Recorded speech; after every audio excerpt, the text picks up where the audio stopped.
What is going on, everybody? It's the Frost, and we are here for a SmackDown on Fox Review for March 23rd, 2020. This, of course, is the first episode of SmackDown to be taped for the PC. This was taped last Saturday, in whatever order they wanted to get you this show.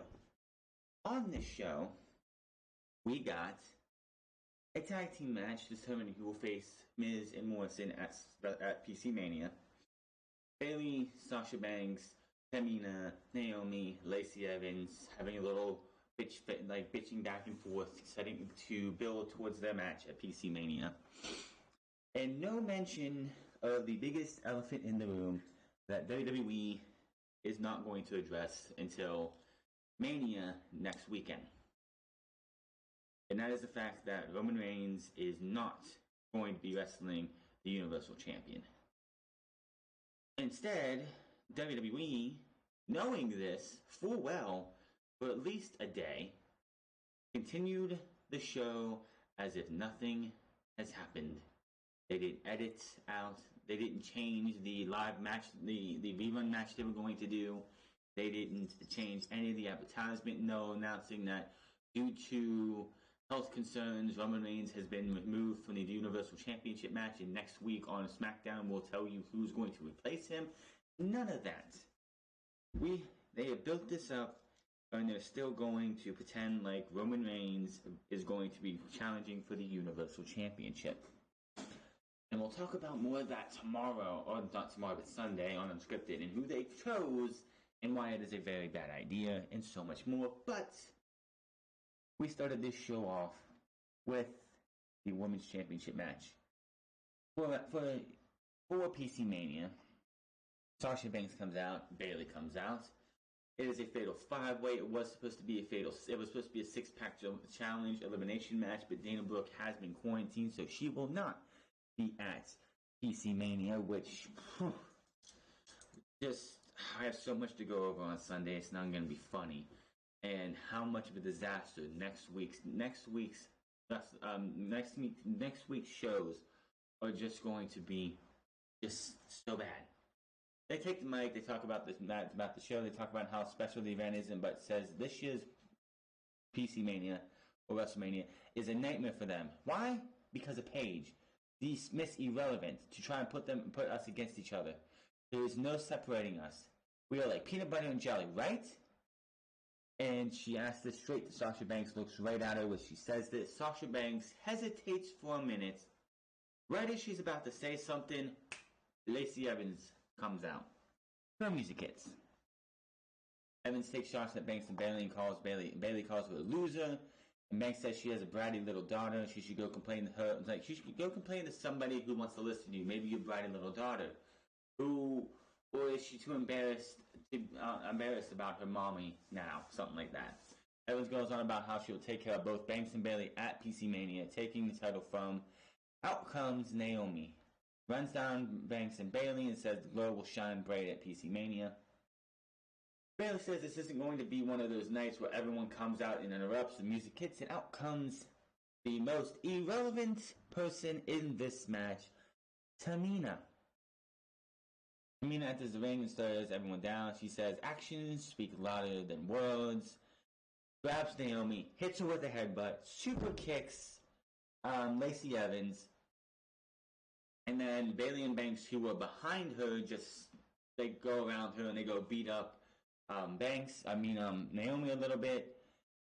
But they run into Tamina again. They back off. They have this little look of fear in their face, and then they get out before Tamina could do anything. Tamina looks off the rings as Evans and Naomi recover on the mat. Just garbage all around. WWE, apparently this was all taped beforehand. I know they can't be live there tonight because of ridiculous regulations. I could go on all over why the United States has taking the wrong approach with this entire thing, but I'm not going to do that. But then this is all taped, it's in the can, and they could have edited this to be a lot better. Again, I still want to know, why is Tamina even in this match? What has Tamina done? I forgot she was even employed. For all I knew, Tamina retired, went on her merry way, and is doing something else. Why the fuck, out of everybody, is she in this match? It should be, if anything, Lacey Evans, Naomi, Sasha Banks, and Bayley. We didn't need Dana Brooke. We don't need Tamina. People are wondering, oh, why isn't Carmella in this match? Why don't they give Carmella the shot? Probably because Carmella doesn't want to be. She doesn't probably feel comfortable. I don't know. I haven't talked to her. I don't know her personally. But I just have a feeling that she and Corey Graves, who she is dating, probably doesn't feel comfortable having her out there during this entire pandemic. They're at home, enjoying themselves, and being as social distant as possible, even though social distancing, I'm not going to get into that spiel. But yeah. So yeah, if everyone's wondering why is Carmella not in this match, why was Carmella not announced for this match, before all this shit hit the fan and everything was going to go down, the Monday before all this went down and everything started to shut down and they advertised Paige for that Friday's SmackDown, I guarantee you she was going to do the same thing she did. Instead of naming Tamina and Dana Brooke, like she's probably going to still name Dana Brooke, but instead of Tamina, it probably was going to be Carmella. But because everything that's gone down, and I'm not going to say I know Carmella at all because I don't, but I have a feeling that she probably doesn't feel comfortable wrestling at this time, so that's why she wasn't put in the match. So the country Gulak versus Shinsuke Nakamura. If Drew Gulak beats Nakamura, Daniel Bryan will face Sami Zayn at PC Mania. We see recent times between Daniel Bryan, Drew Gulak, Sami Zayn, Cesaro, and Shinsuke Nakamura, and then we go straight into the match, Drew Gulak versus Nakamura. Sami Zayn was on commentary, Cesaro and Daniel Bryan were at ringside for their respective partners. Greg Hamilton does the introduction, which, yeah, Shinsuke Nakamura is out with Cesaro and the Intercontinental Champion Sami Zayn after Daniel Bryan and Drew Gulak come out. If Gulak wins the match, like I said, Bryan gets the WrestleMania title shot. Nakamura takes control early on and beats Gulak down. Nakamura drives knees. Nakamura drives knees first and keeps control. Gulak eventually explodes out of the corner and loads on Nakamura. Gulak takes Nakamura against the ropes and beats him down as the referee warns him.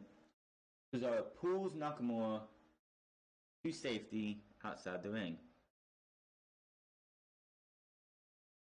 Let me see here.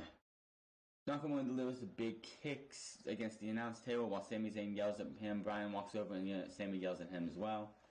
Nakamura brings Gulak back into the ring, but Gulak goes for the leg and turns it around. Gulak works on the leg some more while Nakamura is tied up in the ropes. Gulak is just dominating Nakamura at this time. Sami Zayn is getting frustrated because the referee's not doing his job, and Nakamura is just getting owned right now. Nakamura has Gulak grounded eventually. Nakamura drives a knee and keeps control. They get back up to the trade strikes, but Nakamura rocks Gulak and slams his face first into the mat. He calls for the Kinshasa, but as he's going for it, he's near the ropes. Bryan pulls Gulak out of the way. Gulak rolls him up, gets him into a jackknife pin. 1, 2, 3. Drew Gulak has beaten Shinsuke Nakamura thanks to the help of Daniel Bryan. After the match, Gulak and Bryan celebrate as Bryan is going to PC Mania to face Sami Zayn for the title. Sami is throwing a fit. He is beside himself. He's yelling out. He's just pissed off that everything has to go like this and he has to defend the title next Saturday against Daniel Bryan. Asuka versus Alexa Bliss plus the Firefly Funhouse is coming up later. Back from break. They confirm the match. And then Cole shows us what happened between Dolph Ziggler and Otis the last few weeks, starting on Valentine's Day, leading all the way up to Otis snapping after Ziggler displayed photos of he and Mandy Rose on the big screen. We see Ziggler backstage talking on his phone to see the Rose, apparently, I'm not sure, but is to somebody. When that glitch once again appears, it only seems to be happening when Dolph Ziggler's on TV, at least that's the one I've seen. So it has to be with something with Dolph Ziggler. Who knows what it is? Will we get to see it? Will it happen at PC Mania? Maybe that's something that happens, that this glitch happens, and it's somebody who screws Dolph Ziggler over. I have no idea. Otis and Tucker are running up to him, but officials stop them. They get in between Ziggler and the Heavy Machinery. Ziggler challenges Otis to a match at PC Mania, which is a damn shame. Now, if this was going to be in Raymond James Stadium with 80,000 people cheering Otis on, I could see that. It's a damn shame because the fans are invested in this match. I'm not saying this match shouldn't happen, but this match should. This match, it needs the crowd, so when Otis gets that win, if Otis gets that win, hell, the way things are going, Otis might be booked to lose. Otis might be booked to lose this match in some fuckery, and then if they can happen to get the next pay-per-view with fans in there, they'll have Otis beat him then, which would make no sense, but it is what it is. He agrees, and Ziggler says Mandy will be in his corner. Back to the ringside area, and we have Elias up in the perch with his guitar. He thanks everyone for allowing him to coming to their homes. He brings up how PC Mania host Rob Gronkowski thought it would be a good idea for Elias to face Corbin at the big event, which he agrees. I do not. That's going to be just snooze fest right there. Before he gets there, Elias wants Corbin to hear his latest song. Elias starts performing the song about PC Mania and Corbin. He thanks the capacity crowd here at the Performance Center and goes to wrap up, but Corbin attacks him from behind, beats the hell out of him, eventually hits him with his scepter, knocking him over the perch's railing. Elias is hanging on as Corbin goes to push him over. He takes the scepter one more time, smacks him over the head with it. He falls backwards onto the floor. Elias falls up high, laid out. Officials rush over and call for help to come assist Elias. Back to commercial break. Now, obviously, this was this was something that was beneficial to them taping, because you have Elias get hit with the scepter, and you see the camera they focus on is Elias is on Baron Corbin after he hits Elias, and then it takes a minute or two before you see Elias down below laying.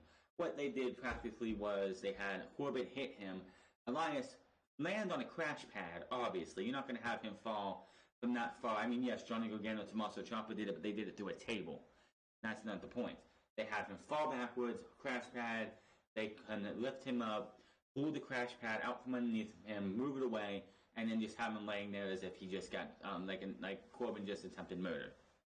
They did it about, 15, 16 years ago when Kurt Angle was chokeslammed off the top of a tower thing by the Big Show to the floor below, which led to Kurt Angle in a wheelchair for a couple months. So, same TV trickery right there. We see what happens to Cole. Plays up the Elias. Cole plays up the seriousness of the situation and calls it horrific. If it was so serious and it was so horrific, then you wouldn't show fucking replays of it. That's the thing. I can't take this shit seriously when they sit there and say, oh, this was so horrific. How could he do such a damn thing? Or they try and make this, like when Beth got RKO'd about 4 or 5 weeks ago. And she got RKO'd, and you have Tom Phillips, Byron Saxton, and King trying to make it seem as if this is a serious travesty. How the hell can Orton do that? And they show 3 replays. Then they talk a little bit more. Then they show 3 more replays. And then they talk a little bit more. Then they show us 3 more replays. No. If it was a serious situation, you wouldn't show a fucking replay. You would take this shit serious. Cole says Elias is being transferred to a local medical facility. I bet he's not. With the fact that this was done in Orlando, or like Winter Park, Florida, and the fact that they were on shutdown and quarantine, I'm pretty sure there was no local medical facility open for somebody falling from a few feet above. We'll try to see how this impacts the match at PC Mania. And then we go to the ring, and out comes Women's Tag Team Champion Asuka. No sign of Kairi Sane, which I don't mean that probably to me means that the tag team titles will not be defended at PC Mania. Alexa Bliss is out next with Nikki Cross, who joins Cole on commentary, and he was not happy about this. She was excited. She was excited that she got to be on commentary, above the pants, pissed out of Michael Cole. But my word, he was just not happy about this. He's like, oh no, social distancing. Did anybody approve this? This match was nothing. It was an okay match, but Nikki Cross just stole the show. I still wish Triple H would be out here doing commentary for every single show between now and until the tapings are dried up. Unfortunately, they ain't doing that. So, the bell rings. Asuka has words for Bliss. Bliss tells her to bring it. Bliss ducks and taunts Asuka. They have more words before going at it. Bliss unloads with some forearms. They run the ropes, and Bliss nails a dropkick for a 2 count. Bliss keeps Asuka grounded with the headlock. She gets free and drops Bliss with a shoulder. Asuka mocks Cross from the ring. Cross tries to validate the empty crowd. She's trying to get Cole to chant Alexa. She's just going crazy, ballistic. When Alexa Bliss is in charge, she's on top of the announce desk dancing like Asuka did 2 weeks ago. Just a whole bunch of fun here. So, the match is getting close to the end. Asuka goes for the Asuka lock, but Bliss rams her back in the corner. Bliss rolls Asuka out of the corner and nails a big DDT in the middle of the ring for the 1, 2, 3. After the match, Cross hits the ring to celebrate with Bliss. As the music hits, we go to replays. Cross and Bliss hug in the ring as Asuka crawls on the outside. Usos are backstage getting hyped for the match tonight. The winner goes on to face Miz and Morrison. We'll talk about that on Sunday as well, what is possibly going to be happening with that match. Back from break, and we get hyped for the WrestleMania 36 and how night 1 is only just 8 days away. Cole talks about the former tight end Robert Gronkowski serving as the host, and then we show a replay of Roman Reigns versus Triple H at WrestleMania 32 in 2016. This match sucked 4 years ago. This match was awful. This was the worst pay-per-view match. This was the worst WrestleMania, if not WWE main event of all time. And I'm surprised. I'm really shocked. This is an old match. WWE and Kevin Dunn can go into this thing, and they could have made it sound like Roman Reigns was the most beloved babyface of all time. They didn't do that. They didn't edit any of that. It did look like they did cut out some of this match, because the match is 27 minutes long, or 23 to 27 minutes long when it was live. And I feel like there was a couple times they did cut these out. But here's the problem with this. They're hyping up Roman Reigns versus the Universal Champion. The problem is, Roman Reigns versus the Universal Champion is not happening. We'll get into those details on Sunday. But the fact that they had a full 24 hours or 48 hours from whenever Roman Reigns decided that, hey, I don't feel comfortable doing this because I have just come back from leukemia a year before. I am susceptible to this more than anybody else on this roster outside of probably Jerry the King Lawler and Vince McMahon himself and Pat Patterson and so on and so forth. But on the active roster, he is the most susceptible to this. So why the fuck did it take until now for that to happen? But the fact that they've gone, and let's show Triple H versus Roman Reigns, one of the worst matches that the WWE ever put on, and shows that Roman Reigns is not the guy and never will be the guy. Then you have, after the match is over with, and after we're done with this boring-ass match, we see Michael Cole, and he talks to Triple H, who's in the back, just all smiles, and he asks about his predictions for this match, and how he's been in the ring with both of these guys. They both bring men's intensity, but there's different kinds. Triple H says Reigns' intensity increases as the match goes on, and the match goes quick. Then he believes the champion will retain, but if it does go long, and Reigns can withstand that initial onslaught of the champion, then Reigns will be build until his opponent runs out of gas, and the big dog wins the title. Cole hopes Reigns versus the champion up at WrestleMania, at PC Mania. There's been no mention of Reigns not wrestling, and it's not going to be. How the fuck are you going to go a week and 2 days? Because if this match is going to happen, I guarantee you this is the Sunday main event. If Drew McIntyre versus Brock Lesnar is on Saturday, next Saturday, if Drew McIntyre versus Brock Lesnar is next Saturday, there ain't no fucking way that you're going to have this match happening before then. I will go over how they should have done it for this match, but the fact that we're going and they're still advertising the champion versus Reigns at WrestleMania, at PC Mania, and it's not going to happen. We know this. It's official. I don't know what else to say.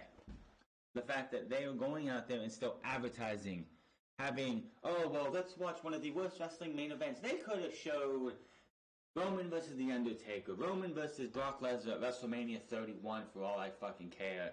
Which they didn't want to do that because Seth Rollins, yada yada. They could have showed anything else, but why they had to show that match is beyond me. All I know is they advertised that next week on SmackDown, the champion and Roman Reigns, the challenger, will be here on SmackDown to go face to face. But still, unless these two brawl, and the champion stands tall, they can use that as an excuse to say Roman Reigns is not able to compete, because you know damn well WWE does not want to say, hey, Roman does not feel comfortable being out here due to this wide pandemic, because the pandemic's name has been stricken from the WWE vocabulary. They have been banned from saying the words COVID-19 or coronavirus. They cannot say that. I could say, because I don't make money on this channel right now, so I don't have to worry about manual reviews. Nothing you can say about it other than the fact that is WWE is going to hear a lot of shit and be shit over if they don't come out and say this match between the champion and Reigns is not happening. And they fix SmackDown next week so that segment does not air. Because if that match is not happening because Roman doesn't feel like it happening, then they need to edit that segment out of SmackDown. I don't care if they put on they should have a promo, a longer promo, like a sit down between somebody and somebody, Otis and Dolph Ziggler or something. I don't care. Just figure this out. We go backstage to the new stage. They're getting hyped up for the match, and then we go to the Firefly Funhouse. Before that, we get back. Dolph Ziggler is with Sonya Deville in the back. He's talking about what Heavy Machinery did earlier, and Mandy walks up and greets them. She wants Deville to give her a second with Dolph Ziggler. Deville leaves and handles some business. Rose asks Ziggler why he's doing all this to Otis. Ziggler downplays it and says he deserves it. Rose asks, did you really have to rub it in his face with the photos? Which he's like, I'm sorry, I messed up. That's my bad. She says she's all for the match at WrestleMania, but she refuses to let them fight over her like some prize. And he looks ahead to all this and being over, then walks off with Mandy Rose in his arms. Then we see the Firefly Funhouse. Bray welcomes us. He's looking at the picture of when John Cena beat him at WrestleMania 30, with the referee having devil ear horns on him and something else going on in that picture. He's super excited to see us. We see the head lantern. Wyatt tells it to shut up because it had its chance but failed against John Cena, because he's talking to his lantern now, which of course, if you don't remember, the lantern is a representation of the old Bray Wyatt. He's carrying around his old gimmick. When the Fiend walks around, he's carrying the old gimmick as a reminder. But this was failure. He won't fail. I was like, oh yeah? What makes you so sure about that? Do you have a secret recipe to defeat John Cena or something? He's like, that's exactly what I have. Huh. He says a cup of rage, a couple disappointments, hot sauce for space, rage of resentment. There was another one, I can't remember what it was. Waving around the pit and says, eat your carrot, don't forget your carrot so it would help you see John Cena. He's like, you know what, that's a good idea, and then tosses the carrot away. Then he says, this is what I've been missing, some irrelevant opinions. Then adds Rabbit to the blender as the Rabbit pleads and screams, oh, come on, don't do this to me, come on, are you better than this, come on. Wyatt laughs as he blends the smoothie up. Wyatt does some comedy and says he's created the perfect smoothie for him to defeat John Cena at PC Mania. That Cena deserves a PC match that's not ordinary, especially since he's anything but ordinary. The Fiend wants Cena to step into their world. As he drinks the smoothie, the little thing comes above his head, a little light bulb. There is just one nasty side effect. He gets serious, stares at the camera as he's challenging him to a Firefly Funhouse match. Well, we knew this was coming. We knew it was going to be on the like this is going to be House of Horrors, Final Deletion type shit. Okay. Why? John Cena going to lose this match? Probably, because it's how they do this. If it wasn't for the fact that they're doing this whole entire closed set shit, I would. This is the only reason this is happening. But I don't even know. The last time they did something like this was 2017 with the 2018, I guess, with the Final Deletion. It was 2018. Yeah, 2018. Which was bleh. It was not. It was watered down. Of course, they did the House of Horrors the year before that, and the Wyatt Family Compound, I believe, the year before that as well. Just we'll have to wait and see. It's going to be different, and it's going to. Excuse me. It's going to, break up the silence that is going to be the Performance Center. So we'll have to see what they do. And they have a bunch of Hollywood sets and props and stuff. It'll be interesting. The New Day versus the Usos. So this was to see who's going to face The Miz and Morrison at PC Mania. And I'm just going to get down to it. This match, it's the Usos and the New Day. They go out there, they kill each other every single time. They go harder than any other tag team they have in WWE right now. Now, the match was going good. Kofi runs the ropes, leaps out, takes the Usos out on the floor. Miz and Morrison are standing on an announce table talking to the other teams. Kofi knocks Morrison down. Usos fly over the top and take them down. Big E runs the ropes, hits a spear to knock Usos onto the floor. Everyone is down. Big E brings Uso back in, but Miz and Morrison attack Big E to force the disqualification. After the bell, they're beating both teams up in the ring. They beat them up. The referee calls for them to break it up. No security, mind you. We don't have any security because you can't have more than 10 people out there. And you got your camera operators. You have your commentary man and Michael Cole. You have Miz, Morrison, and the New Day and the Usos. There was more than 10 people out there, mind you. But Michael Cole gets on him, hand mic, and says, I have some breaking news from WWE officials. And you won't be facing either of these guys at PC Mania. You'll be facing both in a triple threat tag team ladder match. Okay. Do you really think it's wise to have a ladder match in an empty arena? A match like that needs the crowd to react to this shit. The fact that they had to go out there and wrestle a match in utter silence, I feel so bad for these guys. I feel bad for everybody who does that. I know they're going out there doing what they can to try and put on some kind of live entertainment, whether it's live or taped. But a ladder match, just like why AEW postponed Blood and Guts for the foreseeable future, is one, they can't have more than 10 people out there at a time. But also, it's the fact that really a ladder match at this time that needs a crowd reaction. When you have the Usos, the New Day, the Miz and Morrison do some kind of crazy ass spot and there's no one there to react. That's stupid. That is so stupid. We couldn't just do a normal triple threat match. No, it had to be a triple threat. Let's throw a ladder in there. That's, by the way, that's 6 guys, the referee. PC Mania is going to be an absolute disaster, and we'll talk about that on Sunday. Right now, this was your SmackDown review. It was another bleh show. The only positive that I've seen since they had to go to these no audience shows is the promos. Outside of, like I said, outside of AJ Styles on Monday, because that was absolutely atrocious. Edge, great promo. Randy Orton, great promo. AJ Styles, I believe, the week before that, great promo. Kevin Owens, Seth Rollins, great promos. There's just so much they need to work on that it's going to be interesting to see what happens. We have another week to go. Raw and an AEW SmackDown, then we get to PC Mania, and then Monday Night Raw after Mania. I don't know what they're doing for NXT. I don't know how much they taped for NXT.